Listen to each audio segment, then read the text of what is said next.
பண்பொழில் சிவகாமி அம்மாள். முருகனை மகனாகத் தத்தெடுத்த சிவகாமி அம்மாள் பண்பொழில் கிராமத்தின் மேற்குப் பகுதியில் இருக்கும் சிறிய கிராமம்தான் வண்டாடும் பொட்டல்.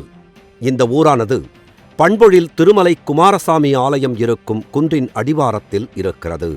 அச்சன்புதூரை ஒட்டியுள்ள நெடுவயல் என்பதுதான் சிவகாமி அம்மாள் பிறந்த ஊராகும்.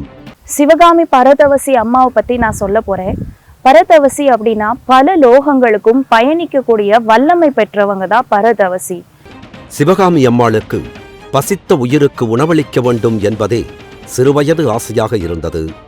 அந்த நாட்களில் அவரது வீட்டில் உரலில் நெல் குத்தும் சத்தம் 24 மணி நேரமும் கேட்டுக்கொண்டே இருக்குமாம்.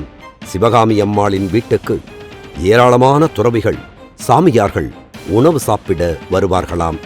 திருமலை குமாரசாமி கோவிலில் ஏராளமான திருப்பணிகளை செய்த சிவகாமி அம்மாள் 1854ஆம் ஆண்டு ஜூன் மாதம் 9ஆம் தேதி முக்தியடைந்தார்.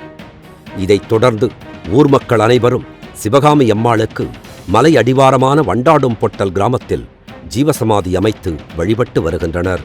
அம்மாவின் ஆடைகளை நீண்டகாலமாக பாதுகாத்து வந்திருக்கிறார்கள்.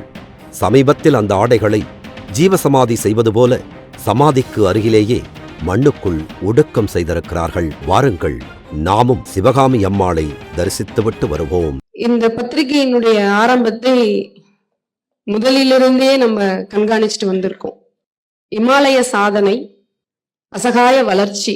மகான்களை படிக்கும்போது எனக்கு தோணும், வள்ளல் பெருமானாரையும் அருட்தந்தையினுடைய உலக சமாதானத்தை படிக்கும்போது ஆச்சரியப்பட்டு இருக்கிறேன்.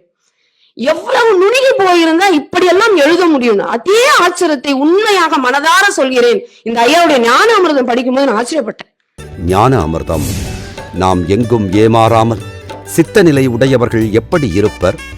அறம் மூலமாகவே நம்முள் இறை உணர்வை எவ்வாறு பெறுவது? சித்தர்கள் அருளை பெறும் சூட்சும வழிகளையும் இயல்பான வாழ்விலே ஞான வாழ்வை வாழும் வழிகளையும் சித்தர்கள் சொன்னதை எளிமையான முறையில் எல்லோரும் புரிந்து கொள்ளும் வகையில் இந்நூல் படைக்கப்பட்டிருக்கிறது. நூல் உங்களுக்கு வேண்டுமா? அதற்கான அலைபேசி எண் 7397394 ஜிபே மூலம் செலுத்த 9176564723.